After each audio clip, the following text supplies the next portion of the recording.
Hello दोस्तों, आप सभी का स्वागत है मेरा यूट्यूब चैनल सुबह स्टडी पे। तो चलिए शुरू करते हैं आज के क्लास। आज हम लोग पढ़ेंगे जो एडोटेरिया बुक है 7500 जीके जीएस उसका अगला पार्ट। तो चलिए शुरू करते हैं। इसमें पहला क्वेश्चन हो जाएगा। इसमें पहला क्वेश्चन है, निम्नलिखित ऐतिहासिक स्थलों पर विचार कीजिए और कह रहा है कि उपयुक्त स्थलों में से कौन सा भित्ति चित्रकला के लिए जाना जाता है। निम्नलिखित में से कौन सा है जो भित्ति चित्रकला के लिए जाना जाता है। तो इसमें हो जाएगा लेपाक्षी मंदिर, अजंता की गुफा, बाघ गुफा और एलोरा के गुफा। बाकी कौन सा नहीं है, तो इसमें जो सांची स्तूप है ये नहीं है। सांची के जो स्तूप था ये बनवाए थे अशोक, और ये कहाँ पे है तो मध्य प्रदेश में। बाकी जो लेपाक्षी मंदिर हो जाएगा, अजंता गुफा हो जाएगा, बाघ गुफा हो जाएगा और एलोरा गुफा, ये सभी क्या है तो भित्ति चित्रकला है। बाकी जो सांची का स्तूप है ये किसे बनवाए थे ये नहीं है, और ये अशोक बनवाए थे जो कि मध्य प्रदेश में स्थित है। इसमें हो जाएगा 1, 3, 4 और 5, केवल 2 को छोड़ के। और बाकी देखते हैं एलोरा गुफा का कहाँ पे स्थित है। एलोरा गुफा स्थित है महाराष्ट्र में, और ये किस धर्म के लिए संबंधित है, बौद्ध धर्म, जैन धर्म और हिंदू धर्म तीनों के लिए संबंधित है। वही अजंता गुफा भी महाराष्ट्र में स्थित है, और ये इसमें जातक कथाओं के बारे में उल्लेख किया गया है, और ये संबंधित है बौद्ध धर्म से। लेपाक्षी मंदिर कहाँ पे है, ये आंध्र प्रदेश में है। बाघ गुफा कहाँ पे है तो मध्य प्रदेश में। बाघ गुफा कहाँ पे है तो मध्य प्रदेश में। अजंता के जो गुफा है इसका कहेगा निर्माण किसने करवाया था, तो इसका निर्माण करवाए थे वाकाटक वंश के शासक। आगे देख लेंगे 2 नंबर क्वेश्चन हो जाएगा। आर्य मंजूश्री मूल कल्प निम्नलिखित में से किससे संबंधित है, तो ये संबंधित है महायान से।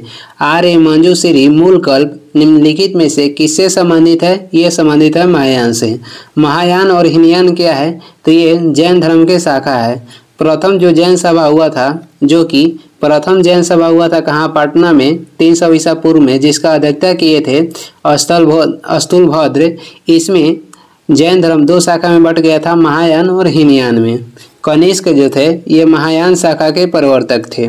और दूसरा जो जैन सभा हुआ था ये हुआ था बल्लभी गुजरात में, और इसका अध्यक्षता किए थे क्षमा श्रवणन। प्रथम जैन सभा हुआ था पाटलिपुत्र में 300 ईसा पूर्व में, और इसका अध्यक्षता किए थे स्थूलभद्र, जिसमें बौद्ध धर्म 2 भागों में बटा, हीनयान और महायान के रूप में। दूसरा जैन सभा हुआ था कहाँ पे, बल्लभी गुजरात में, और इसका अध्यक्षता किए थे क्षमा श्रवणन ने। आगे देखेंगे 3 नंबर हो जाएगा। शकों पर विजय उपरांत चंद्रगुप्त द्वितीय ने निम्नलिखित में से किस धातु के सिक्के प्रचलित किए, तो ये चांदी के सिक्के प्रचलित किए। चंद्रगुप्त द्वितीय के दरबार में नवरत्न रहते थे, जिनमें कुछ फेमस जो नवरत्न हैं ये हो जाएंगे कालिदास, आर्यभट्ट और धन्वंतरी। कालिदास, आर्यभट्ट और धन्वंतरी ये सभी चंद्रगुप्त द्वितीय के दरबार में रहते थे। कांसा किसका मिश्रण है, तो ये तांबा और टीन के मिश्रण हो जाएगा कांसा। आगे देखेंगे 4 नंबर हो जाएगा। सिकंदर लोदी के बारे में निम्नलिखित में से कौन सा कथन सही नहीं है। सिकंदर लोदी के बारे में कह रहा है कि कौन सा कथन सही नहीं है, तो देखते हैं। सिकंदर लोदी ने भूमि माप के लिए एक पैमाने गज ए सिकंदरी की शुरुआत की थी, ये सही है। सिकंदर लोदी दिल्ली सल्तनत का अंतिम सुल्तान था, ये गलत है। सिकंदर लोदी दिल्ली सल्तनत के अंतिम नहीं सुल्तान थे, बल्कि दिल्ली सल्तनत का अंतिम सुल्तान कहेगा तो इब्राहिम लोदी हो जाएंगे, जो कि लोदी वंश के अंतिम शासक थे। तीसरा कथन हो जाएगा। सिकंदर शाह लोदी गुजरात के महमूद बेगड़ा और राणा संगा के समकालीन थे, ये भी सही है। उसने मुस्लिम महिलाओं को साधु संतों की कब्रों पर जाने पर प्रतिबंध लगा दिया, ये भी सही है। बाकी इसमें गलत हो जाएगा कथन 2, जो कि सल्तनत काल के अंतिम कहेगा शासक कौन थे, इब्राहिम लोदी थे। श्रीनगर शहर की स्थापना किसने किया था, तो अशोक किए थे, और आगरा शहर की भी स्थापना किए थे अशोक 1504 में। आगे थोड़ा देख लेंगे। मुहर्रम में जो तजिया निकलता है, इसे बंद करवा दिए थे कौन, तो सिकंदर लोदी। विजयनगर साम्राज्य के प्रांतों को क्या कहा जाता है। विजयनगर साम्राज्य के प्रांतों को कहा जाता है मंडल। विजयनगर साम्राज्य के प्रांतों को क्या कहा जाता है, तो मंडल कहा जाता है। विजयनगर साम्राज्य का गठन किए थे हरिहर और बुक्का मिलकर 1336 में।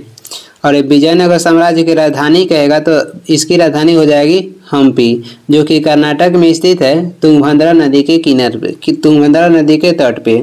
6 नंबर हो जाएगा दिल्ली का वह सुल्तान जिसने अपने स्मरण लिखे थे, जिसने अपनी आत्मकथा लिखी है, तो ये हो जाएगा फिरोज शाह तुगलक।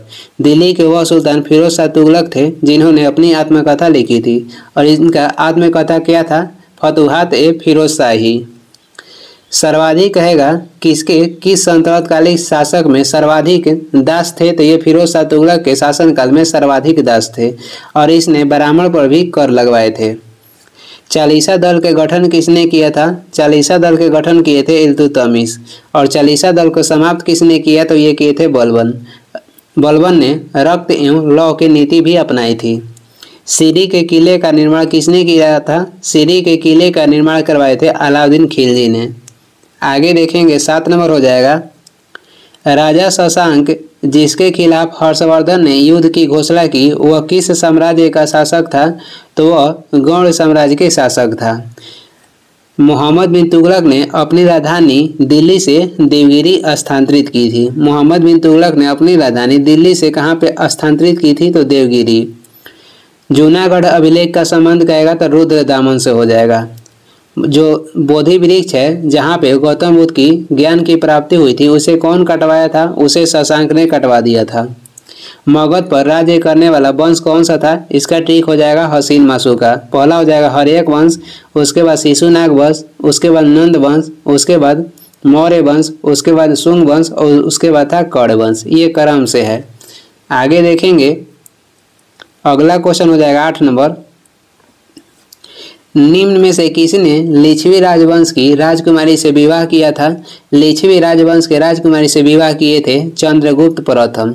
चंद्रगुप्त प्रथम ये प्रथम गुप्त शासक थे जिन्होंने महाधिराज की उपाधि धारण की थी। भारत का नेपोलियन किसे कहा जाता है? भारत का नेपोलियन समुद्रगुप्त को कहा जाता है और इसने परम भागवत की उपाधि भी धारण की थी। गुप्त वंश के संस्थापक कहेगा तो ये हो जाएंगे श्रीगुप्त और गुप्त वंश के वास्तविक संस्थापक कहेगा तो चंद्रगुप्त प्रथम हो जाएंगे। गुप्त वंश के अंतिम शासक थे विष्णुगुप्त।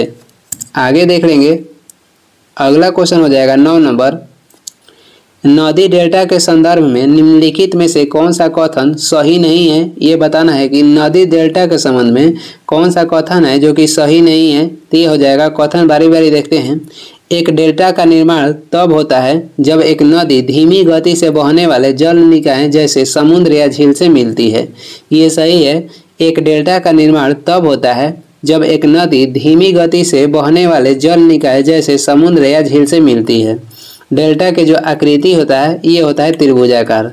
दूसरा कथन देख लेते हैं। नील नदी का डेल्टा विश्व में सबसे बड़ा डेल्टा है, जो कि गलत है। विश्व में सबसे बड़ी डेल्टा बनाने वाली नदी हो जाएगा गंगा और ब्रह्मपुत्र। नील नदी ये विश्व की सबसे लंबी नदी है। जो नदी डेल्टा नहीं बनाती है वो किसका निर्माण करती है? तो वो निर्माण करती है एस्चुअरी का। जो नदी डेल्टा नहीं बनाती है वो एस्चुअरी का निर्माण करती है। जैसे में नर्मदा नदी हो जाएगा और ताप्ती नदी हो जाएगा। आगे देख लेंगे 10 नंबर क्वेश्चन हो जाएगा। चटगांव सशस्त्रागार पर हमले के दौरान कौन क्रांतिकारी महिला की मृत्यु हो गई थी? तो ये महिला हो जाएगी प्रीतिलता वाडेदार। प्रीतिलता वाडेदार। चटगांव जो सशस्त्रागार हुआ था ये हुआ था 1930 में और इसका प्रमुख नेता कहेगा तो सूर्य सेन थे।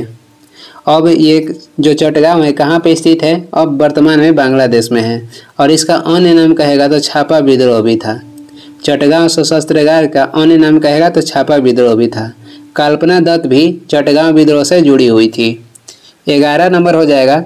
स्वतंत्रता आंदोलन के क्रांतिकारी आतंकवादियों का पहला महत्वपूर्ण साहसिक कार्य बर्रा डकैती का स्थान कहाँ था? तो ये हो जाएगा पूर्वी बंगाल में। जो पागलपंथी विद्रोह हुआ था ये भी बंगाल में हुआ था। नौसेना विद्रोह मुंबई में हुआ था 1946 में। पंजाब को ब्रिटिश राज्य में 1849 में मिला लिया गया था। आगे देखेंगे 12 नंबर हो जाएगा। 1765 ईस्वी में दीवानी प्रदान किए जाने के बाद ब्रिटिश सबसे पहले किस पर्वतीय जनजाति के संपर्क में आए? तो ये जनजाति हो जाएगा खासी जनजाति। खासी जनजाति कहाँ पाई जाती है? मेघालय में। और गारो जनजाति भी मेघालय में पाई जाती है। इलाहाबाद की संधि कब हुआ था? इलाहाबाद की संधि भी 1765 में हुआ था। कुकी जनजाति कहाँ पाई जाती है? तो मणिपुर में। आगे देखेंगे 13 नंबर हो जाएगा, निम्नलिखित में से किस एक ने युद्ध के समय भारत की रक्षा के कानून के प्रावधानों को, जिसे वर्ष 1915 में पंजाब में गदर के विरुद्ध प्रयोग किया गया था, शांति के समय भी जारी रखना चाहा था? तो ये चाहे थे लॉर्ड हार्डिंग द्वितीय है। क्वेश्चन एक बार फिर पढ़ते हैं। कह रहा है कि किस एक ने युद्ध के समय भारत की रक्षा के कानून के प्रावधानों को, जिसे वर्ष 1915 में पंजाब में गदर के विरुद्ध प्रयोग किया गया था, शांति के समय भी जारी रखना चाहा था? तो ये चाहे थे लॉर्ड हार्डिंग द्वितीय। बंगाल के विभाजन के रद्द किसने किया था, जो कि 1911 में रद्द किया गया था? तो ये किए थे लॉर्ड हार्डिंग द्वितीय। और इन्हीं के कार्यकाल में भारत की राजधानी कलकत्ता से स्थानांतरित करके दिल्ली बनाया गया। भारत के पहला गवर्नर जनरल बने थे लॉर्ड विलियम बेंटिक, और ये बने थे एक्ट यानी कि अधिनियम 1833 के तहत। आगे देख लेंगे 14 नंबर हो जाएगा, महात्मा गांधी द्वारा 1940 में प्रारंभ किए गए व्यक्तिगत सत्याग्रह के तीसरे सत्याग्रही कौन थे? तो तीसरे सत्याग्रही चुने गए थे ब्रह्मदत्त। और पहला सत्याग्रही चुने गए थे विनोबा भावे, दूसरा कहेगा तो ये चुने गए थे जवाहरलाल नेहरू। महात्मा गांधी द्वारा 1940 में प्रारंभ किए गए व्यक्तिगत सत्याग्रह के तीसरे सत्याग्रही चुने गए थे ब्रह्मदत्त, पहला चुने गए थे विनोबा भावे और दूसरा थे जवाहरलाल नेहरू। राजेंद्र प्रसाद को देश रत्न की उपाधि किसने दिया था? तो महात्मा गांधी दिए थे। जो व्यक्तिगत आंदोलन था ये शुरू हुआ था महाराष्ट्र के पवनार से। विनोबा भावे ये पहला व्यक्ति थे पहला भारतीय व्यक्ति थे जिन्हें रमन मैग्सेसे पुरस्कार मिला था, और ये फिलीपींस के राष्ट्रपति के नाम पे दिया जाता है, जिसे एशिया का नोबेल पुरस्कार भी कहते हैं। आगे देखेंगे, आगे हो जाएगा 15 नंबर है, वर्ष 1932 ईस्वी में निम्नलिखित में से एक आदेश पारित करके अखिल भारतीय कांग्रेस समिति को गैर कानूनी करार दे दिया गया था। वह आदेश कौन सा था? तो गैर कानूनी संघ अध्यादेश। क्वेश्चन कह रहा है कि 1932 ईस्वी में निम्नलिखित में से एक आदेश पारित करके अखिल भारतीय कांग्रेस समिति को गैर कानूनी करार दे दिया गया, वह आदेश कौन सा था? तो गैर कानूनी संघ अध्यादेश। 1932 में रैमजे मैकडोनाल्ड द्वारा पृथक निर्वाचन समूह बनाया गया था, किसके लिए? तो ये बनाया गया था दलितों के लिए। आगे देख लेंगे 16 नंबर हो जाएगा, 73वां संविधान संशोधन कब लागू हुआ था? ये लागू हुआ था 24 अप्रैल 1993 में। और जो 73वां संविधान संशोधन हुआ था ये हुआ था 1992 में, लेकिन लागू हुआ 24 अप्रैल 1993 में। और 24 अप्रैल को ही राष्ट्रीय पंचायती राज दिवस मनाया जाता है। 17 नंबर हो जाएगा, और इसमें 73वां संविधान संशोधन में कहेगा कुल विषय की संख्या कितनी थी? तो 29 थी। 17 नंबर हो जाएगा, भारतीय संविधान में प्रस्तावना में कितने प्रकार की समानता का उल्लेख किया गया है? भारतीय संविधान की प्रस्तावना में समानता का उल्लेख किया गया है 2 प्रकार का। वो हो जाएगा प्रतिष्ठा और अवसर की समानता। प्रतिष्ठा और अवसर की समानता। और प्रस्तावना में 3 प्रकार की न्याय की बात की गई है, जो कि है सामाजिक, राजनीतिक और आर्थिक न्याय। सामाजिक न्याय, राजनीतिक न्याय और आर्थिक न्याय। इसका ट्रिक आएगा तो इसका ट्रिक हो जाएगा असरा। जो प्रस्तावना में 3 प्रकार की न्याय पाई जाती है, इसका ट्रिक हो जाएगा असरा। अ से हो जाएगा आर्थिक, स से हो जाएगा सामाजिक, र से हो जाएगा राजनीतिक। संविधान की प्रस्तावना को क्या कहा जाता है? तो संविधान की कुंजी कहा जाता है। संविधान में उल्लेखित प्रस्तावना को संविधान की कुंजी भी कहा जाता है। आगे देख लेंगे, अगला क्वेश्चन हो जाएगा 18 नंबर, राष्ट्रपति उम्मीदवार को प्रचार हेतु सामान्यतः कितना समय मिलता है? तो प्रचार करने के लिए समय मिलता है 2 सप्ताह। भारत के एक राष्ट्रपति होंगे, इसका उल्लेख किया गया है अनुच्छेद 52 में। और अनुच्छेद 53 में उल्लेख है कि संघ की कार्यकारी जो शक्ति होगी ये राष्ट्रपति में निहित होगी, इसका उल्लेख अनुच्छेद 53 में है। राष्ट्रपति के निर्वाचन कहेगा तो इसका उल्लेख अनुच्छेद 54 में है। 19 नंबर हो जाएगा, किस अनुच्छेद में शहरी स्थानीय निकायों से संबंधित 18 कार्यों की सूची दी गई है? तो ये अनुच्छेद हो जाएगा अनुच्छेद 243 के W। और ये संबंधित है नगर पालिका से। नगर पालिका का संबंध हो जाएगा 74वां संविधान संशोधन के तहत नगर पालिका का गठन किया गया था। और भारत में पहला नगर पालिका गठन हुआ था मद्रास में 1687 में। आगे देख लेंगे, आगे हो जाएगा भारत में संपत्ति के अधिकार की क्या स्थिति है। भारत में संपत्ति के अधिकार की क्या स्थिति है। यह विधिक अधिकार है जो किसी भी व्यक्ति को प्राप्त है। यह क्या है, तो यह एक विधि अधिकार है जो किसी भी व्यक्ति को प्राप्त है। पहले ये क्या था, तो पहले ये मौलिक अधिकार था। उस समय मौलिक अधिकारों की संख्या कितनी थी, 7 थी। लेकिन 44वां जो संविधान संशोधन हुआ था, जो कि 1978 में हुआ था, उसमें संपत्ति के अधिकार को निकाल कर अब क्या कर दिया गया है, अब कर दिया है विधिक अधिकार। पहले अनुच्छेद 19 के F में था, वर्तमान में कहेगा तो अनुच्छेद 300 के क में है। और वर्तमान में मौलिक अधिकार की संख्या कितनी रह गई है, 6। आगे देखेंगे 21 नंबर हो जाएगा, निम्नलिखित में से कौन सी 1919 के भारत सरकार अधिनियम की विशेषता नहीं है। तो इसमें ऑप्शन दिया था डी, जो कि गलत है। इसका आंसर होगा ए।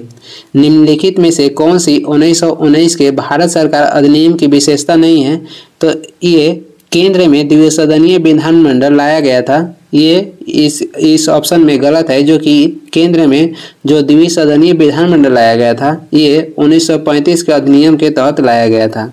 बाकी जो ऑप्शन है 1919 के भारत सरकार के अधिनियम की विशेषता है, जैसे विधानसभा में निर्वाचित बहुमत होना, विधान परिषद को बजट पर संकल्प पारित करने का अधिकार दिया गया, और सिखों को सांप्रदायिक प्रतिनिधित्व दिया गया था। इसमें कह रहा है कि कौन सा 1919 अधिनियम की विशेषता नहीं है, तो ऑप्शन हो जाएगा ए, जो कि केंद्र में द्विसदनीय विधानमंडल 1935 के अधिनियम के तहत लाया गया था।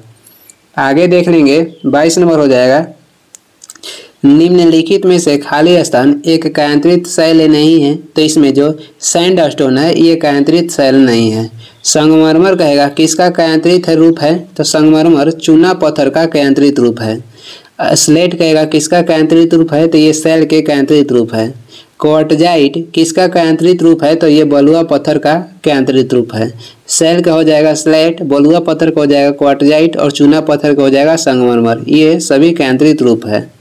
23 नंबर हो जाएगा, रायमोना राष्ट्रीय उद्यान भारत के किस राज्य में स्थित है, तो ये स्थित है असम में। और काजीरंगा भी राष्ट्रीय उद्यान जो स्थित है असम में स्थित है, और ये प्रसिद्ध है एक सींग वाले गैंडा के लिए। बंदीपुर राष्ट्रीय उद्यान किस राज्य में है, तो ये कर्नाटक में है। पीन घाटी वन जीव अभयारण्य या राष्ट्रीय उद्यान कहाँ पे है, तो ये हिमाचल प्रदेश में है। बांधवगढ़ जो राष्ट्रीय उद्यान है ये स्थित है मध्य प्रदेश में। आगे देख लेंगे 24 नंबर हो जाएगा,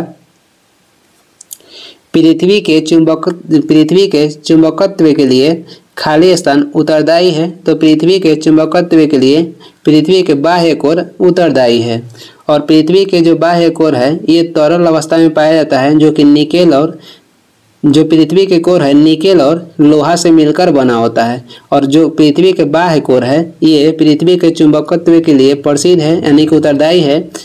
और ये कैसा बना होता है, तरल अवस्था में। और आंतरिक जो कोर है ये रहता है ठोस अवस्था में। बाह्य कोर रहता है तरल अवस्था में, और आंतरिक कोर रहता है ठोस अवस्था में। पृथ्वी को 3 परत में बांटा गया है, क्रस्ट हो जाएगा, मेंटल हो जाएगा और कोर हो जाएगा। बाहरी परत को कहा जाता है क्रस्ट, जो कि पतली होता है। बीच के होता है मेंटल, और जो नीचे का होता है वो हो जाएगा कोर।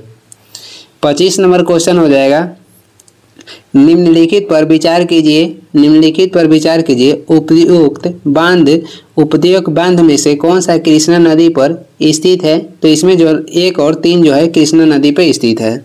नागार्जुन सागर जो बांध है ये कृष्णा नदी पे स्थित है, और ये है आंध्र प्रदेश में। नागार्जुन सागर बांध ये कृष्णा नदी पे आंध्र प्रदेश में स्थित है। अलमाटी बांध भी कृष्णा नदी पे है, लेकिन ये कर्नाटक में है। इडुक्की जो परियोजना है ये पेरियार नदी पे है, किस राज्य में, तो केरल में। अमरावती परियोजना अमरावती नदी पे स्थित है, तमिलनाडु में। आगे देख लेंगे, आगे हो जाएगा, निम्न में से किसकी बीमा रैखिक संवेग की बीमा के समान होती है, तो जो आवेग की बीमा होती है ये रैखिक संवेग की बीमा के समान होती है। और कितना होता है, MLT के इन्वर्स होता है। MLT के इन्वर्स ये आवेग की बीमा है। कार्य और जूल के जो एसआई मात्रक होता है, कार्य और ऊर्जा के जो एसआई मात्रक होता है ये जूल होता है, और इसीलिए ये दोनों के जो बीमा होता है समान होता है। ML² T के पावर -2 हो जाएगा। कार्य और ऊर्जा के जो बीमा होगा एम एल स्क्वायर और टी के पावर -2 हो जाएगा। प्रति बल के बीमा हो जाएगा एम एल इनवर्स और टी के पावर -3, एम एल इनवर्स और टी के पावर -3 हो जाएगा। 27 नंबर क्वेश्चन है, एक तरंग के लिए आवर्तकाल द्वारा विभाजित तरंगदैर्घ्य किसके बराबर होती है? तो ये तरंग वेग के बराबर होती है। एक तरंग के लिए आवर्तकाल द्वारा विभाजित तरंगदैर्घ्य किसके बराबर होती है? तो ये तरंग वेग के बराबर होती है।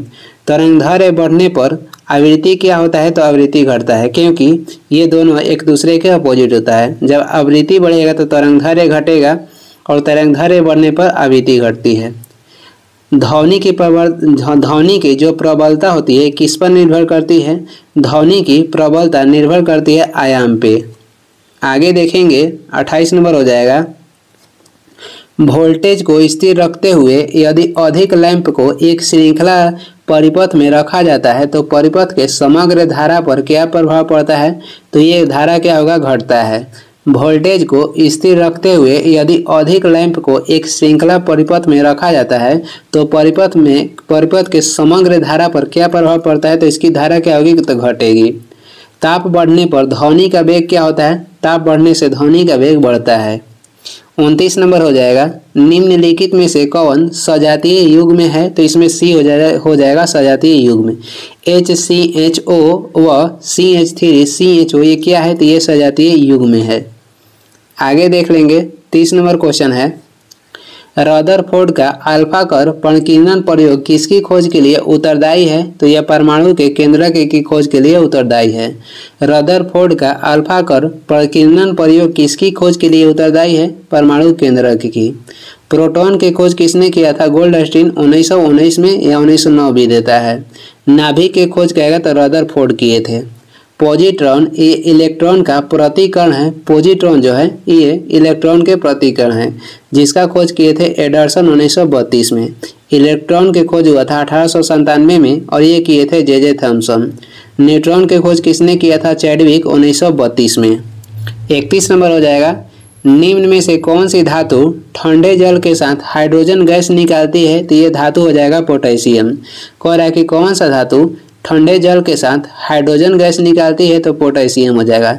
सर्वाधिक अभिक्रियाशील कहेगा धातु कौन सा है? तो ये हो जाएगा पोटेशियम। तांबा के शत्रु कौन सा होता है? तांबा के शत्रु होता है गंधक। और तांबा क्या है? तो ये उत्कृष्ट धातु है। धातुओं का राजा किसे कहते हैं? तो सोना को धातुओं का राजा कहता है। 32 नंबर क्वेश्चन हो जाएगा, पॉली एक्रिलो नाइट्राइल का औद्योगिक स्तर पर नाम क्या है? तो इसका नाम हो जाएगा ऑरोलोन यानी कि एक्रिलेन। पॉली एक्रिलो नाइट्राइल का औद्योगिक स्तर पर नाम क्या है? तो ये हो जाएगा ऑरोलोन या एक्रिलेन। बैकेलाइट क्या है? तो ये अच्छा इंसुलेटर है जिसका उपयोग होता है विद्युत उपकरण बनाने में। बैकेलाइट अच्छा इंसुलेटर है जिसका उपयोग होता है विद्युत उपकरण को बनाने में। 33 नंबर हो जाएगा, फुसफुस गुहा में भरे तरल का कार्य क्या है? तो फुसफुस आवरण को घर्षण मुक्त रखना। फुसफुस गुहा में भरे तरल का कार्य क्या है? फुफ्फुस आवरण को घर्षण मुक्त रखना। धमनी में कहेगा रक्त कैसा बहता है? तो धमनी में जो रक्त बहता है ये शुद्ध रक्त बहता है, लेकिन इसमें फुसफुस जुड़ने के बाद फुसफुस धमनी में कहेगा तो अशुद्ध रक्त बहता है। केवल धमनी कहेगा तो इसमें शुद्ध रक्त बहता है और फुसफुस धमनी में अशुद्ध रक्त बहता है। आगे देखेंगे 34 नंबर हो जाएगा, उपास्थि निम्न में से किसमें नहीं पाई जाती है? तो वृक्क में उपास्थि नहीं पाई जाती है। और वृक्क के कार्यात्मक इकाई कहेगा तो ये हो जाएगा नेफ्रॉन। क्या हो जाएगा? तो ये हो जाएगा नेफ्रॉन। उपास्थि कह रहा है निम्न में से किसमें नहीं पाई जाती है? तो वृक्क में नहीं पाई जाती है। और किस किस में पाई जाती है? ये पाई जाती है नाक में, कान में और कंठ में। कान में पाई जाती है 6, नाक में पाई जाती है 4। और मानव शरीर के सबसे छोटा जो हड्डी होती है जो कि जिसका नाम है स्टेपिस, ये कान में ही पाई जाती है। 35 नंबर हो जाएगा, जीवों में आनुवंशिक विभिन्नताओं का मूल स्रोत क्या है? तो ये हो जाएगा लैंगिक जनन। जीवों में आनुवंशिक विभिन्नताओं का मूल स्रोत क्या है? तो लैंगिक जनन हो जाएगा। प्राकृतिक चयन के सिद्धांत किसने दिया था? तो ये दिए थे चार्ल्स डार्विन ने। और उत्परिवर्तन के सिद्धांत कहेगा तो हुगो डी ब्रिज दिए थे। उत्परिवर्तन के सिद्धांत किसने दिया था? हुगो डी ब्रिज दिए थे। 36 नंबर हो जाएगा, उपास्थि में पाई जाने वाली प्रोटीन कौन सा है? तो ये हो जाएगी कॉन्ड्रिन। उपास्थि में पाई जाने वाली प्रोटीन हो जाएगा कॉन्ड्रिन।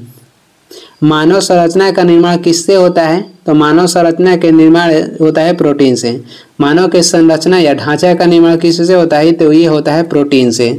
37 नंबर हो जाएगा, निम्न में से कौन सा एक कशेरुकियों का उत्सर्जन अंग नहीं है? तो ये हो जाएगा हिपेटोपैंक्रियाज। हिपेटोपैंक्रियाज ये कशेरुकियों का उत्सर्जन अंग नहीं है। सबसे बड़ा मानव शरीर के अंग कहेगा तो ये हो जाएगा त्वचा। और जो टीबी है ये किसको प्रभावित करती है? ये प्रभावित करती है फेफड़ा को। और हेपेटाइटिस बी प्रभावित करती है यकृत को। पीलिया या हेपेटाइटिस बी ये यकृत को प्रभावित करती है। आगे हो जाएगा 38 नंबर है, जोंक को संघ एनेलिडा में रखा गया है क्योंकि उसका जो शरीर है वास्तविक रूप से विखंडित होता है। जोंक को संघ एनेलिडा में रखा गया है क्योंकि उसका शरीर वास्तविक रूप से विखंडित होता है। और किसान के मित्र कहा जाता है केंचुआ को, और केंचुआ को भी एनेलिडा संघ में भी रखा जाता है। आगे देखेंगे 39 नंबर हो जाएगा, निम्नलिखित कथनों में से कौन सा कथन सही है? तो इसमें बताना है कि निम्नलिखित कथन में से कौन सा कथन सही है। वनस्पति और जंतु दोनों ही कोशिकाओं में कोशिका कला होती है, लेकिन कोशिका भित्ति दोनों में नहीं पाई जाती है। कोशिका भित्ति पाई जाती है पादप कोशिका में, लेकिन जंतु कोशिका में नहीं पाई जाती है। आगे देख लेंगे 40 नंबर हो जाएगा, पौधे एवं जंतुओं में कार्बोहाइड्रेट किस रूप में संचित होते हैं? पौधे एवं जंतुओं में कार्बोहाइड्रेट कहेगा तो पौधे में संचित होती है स्टार्च के रूप में, और जंतुओं में संचित होता है ग्लाइकोजन के रूप में। कार्बोहाइड्रेट कार्बन, हाइड्रोजन और ऑक्सीजन से मिलकर बना होता है। मानव को तत्कालिक जो ऊर्जा देने के लिए कार्बोहाइड्रेट का प्रयोग होता है।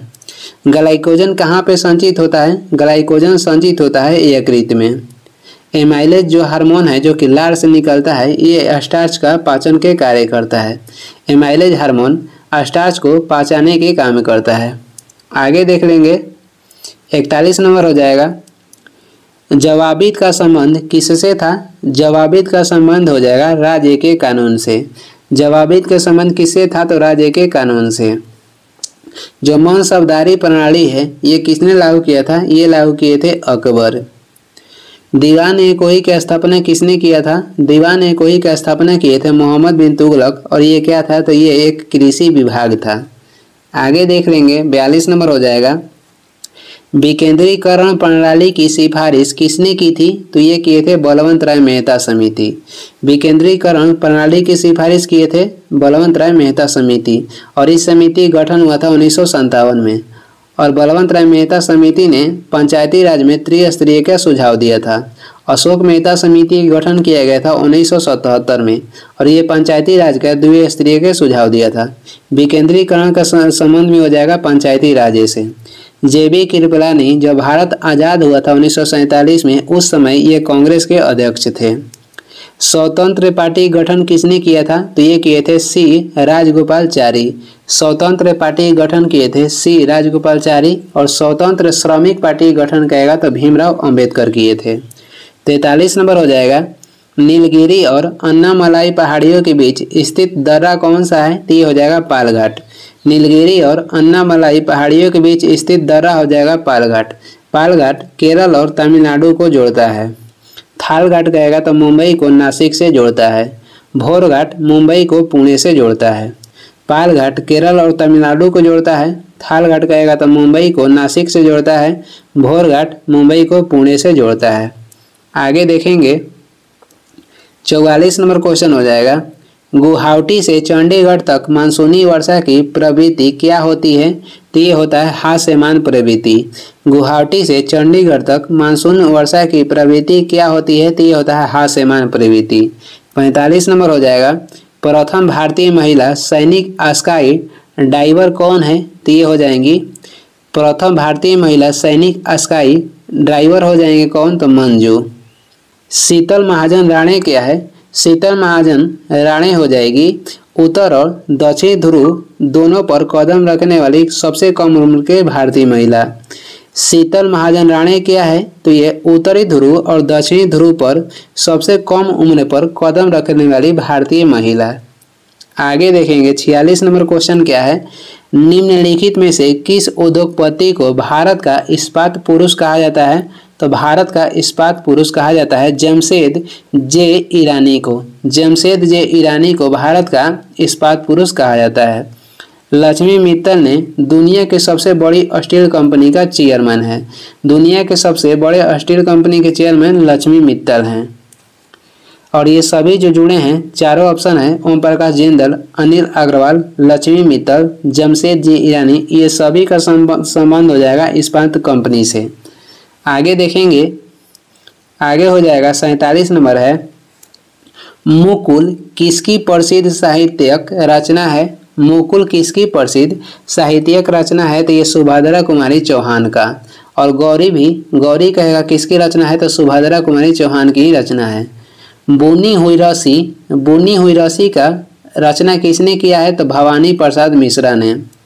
और वही कह रहा है पुष्प की अभिलाषा के लेखक कौन हो जाएंगे? पुष्प की अभिलाषा के लेखक हो जाएंगे माखनलाल चतुर्वेदी। मेरा प्रकृति प्रेम, इसकी रचना कौन किए थे? तो मुकुटधर पांडे। मेरा प्रकृति प्रेम, इसकी रचना किए थे मुकुटधर पांडे। 48 नंबर हो जाएगा, दीवार पर मिट्टी से बनाई जाने वाली नोहडोरा अलंकरण कर रहा है कि किस जनजाति की विशेषता है? तो ये गौंड जनजाति के। दीवार पर मिट्टी से बनाई जाने वाली नोहडोरा अलंकरण किस जनजाति की विशेषता है? तो ये गौंड जनजाति के। पहले भारत में सबसे अधिक संख्या गौंड जनजाति की थी, वर्तमान में कहेगा तो भील जनजाति के है। 2011 की जनगणना के अनुसार भारत में सर्वाधिक कहेगा जनजाति की संख्या किसकी है? तो भील जनजाति की। सहरिया जो जनजाति है ये राजस्थान में पाई जाती है। भील कहेगा तो छत्तीसगढ़, राजस्थान, मध्य प्रदेश, ये अधिक राज्यों में पाई जाती है। गौंड कहेगा तो मध्य प्रदेश, आंध्र प्रदेश, बिहार में भी पाई जाती है। आगे देख लेंगे 49 नंबर क्वेश्चन हो जाएगा, हिंडरसन ब्रुक्स प्रतिवेदन निम्नलिखित में से किससे संबंधित है? तो ये चीन और भारत युद्ध जो 1962 में हुआ था इससे संबंधित है। हिंडरसन ब्रुक्स प्रतिवेदन किससे संबंधित है? तो चीन भारत युद्ध जो 1962 में हुआ था। चीन ने भारत पर पहला आक्रमण 1962 में किया था, जिसके फलस्वरूप 1962 में राष्ट्रीय आपातकाल लागू हुआ था। ब्रिक्स देशों के गठन हुआ था 2009 में, जिसमें साउथ अफ्रीका 2010 में जुड़ा था। आगे देखेंगे 50 नंबर हो जाएगा, सूचना की सार्वभौमिक पहुंच के लिए अंतर्राष्ट्रीय दिवस कब मनाया जाता है? तो ये मनाया जाता है 28 सितंबर को। सूचना की सार्वभौमिक पहुंच के लिए अंतर्राष्ट्रीय दिवस कब मनाया जाता है? 28 सितंबर को। विश्व पर्यटन दिवस मनाया जाता है 27 सितंबर को। विश्व हृदय दिवस मनाया जाता है 29 सितंबर को। विश्व हृदय दिवस 29 सितंबर को मनाया जाता है। और विश्व कहेगा वृद्ध जन दिवस कब मनाया जाता है? तो 1 अक्टूबर के। और विश्व अनुवाद दिवस मनाया जाता है 30 सितंबर को। आगे कुछ महत्वपूर्ण वन लाइनियर क्वेश्चन है, देख लेते हैं। प्रमुख दर्शन एवं उसके प्रवर्तक। योग दर्शन के प्रवर्तक कौन थे? तो ये थे पतंजलि। और महाभाष्य की रचना भी पतंजलि किए थे। न्याय दर्शन के प्रवर्तक कहेगा तो ये हो जाएंगे गौतम। सांख्य दर्शन के प्रवर्तक कौन थे? तो ये थे कपिल, कपिल मुनि या कपिल। चार्वाक दर्शन के प्रवर्तक कौन थे? तो ये थे चार्वाक। वैश्विक दर्शन के प्रवर्तक हो जाएंगे कणाद। आगे देखेंगे, आगे हो जाएगा पूर्व मीमांसा दर्शन के प्रवर्तक कौन थे? तो जैमिनी थे। और उत्तर मीमांसा दर्शन के प्रवर्तक हो जाएंगे बदरायण। और एक आता है काव्य मीमांसा। काव्य मीमांसा के लेखक कहेगा तो राजशेखर हो जाएंगे। पूर्व मीमांसा के प्रवर्तक कौन थे? पूर्व मीमांसा के प्रवर्तक जैमिनी, उत्तर मीमांसा के प्रवर्तक बदरायण और काव्य मीमांसा के लेखक थे राजशेखर। विभिन्न संप्रदाय एवं उनके साथ उनके संस्थापक। विभिन्न संप्रदाय है और उसके संस्थापक है, जो कि देख लेते हैं। इसमें ये केवल महत्वपूर्ण है, याद रखिएगा। आजीवक संप्रदाय के संस्थापक कौन थे? तो मखरी पुत्र गोसाल थे। बाकी देख लेते हैं, लेकिन महत्वपूर्ण यही है। और निश्चरवादी संप्रदाय के संस्थापक हो जाएंगे संजय बेटली पुत्र। भौतिकवादी संप्रदाय के संबंध हो जाएंगे पकुध कचायन। और अक्रियवादी संप्रदाय के संबंध हो जाएंगे पूरण कश्यप। ये इस वीडियो के लास्ट क्वेश्चन है और वीडियो को लास्ट तक देखने के लिए धन्यवाद। वीडियो पसंद आ रहा है तो लाइक कर दें, चैनल पर नए हैं तो सब्सक्राइब भी कर दीजिएगा। कुछ सुझाव एवं सलाह देना है तो कमेंट करके ज़रूर बताएं और इसका PDF चाहिए तो डिस्क्रिप्शन में टेलीग्राम के लिंक है, वहाँ से डाउनलोड कर लीजिए या टेलीग्राम पर सर्च भी कर सकते हैं शुभ स्टडी। Thank you.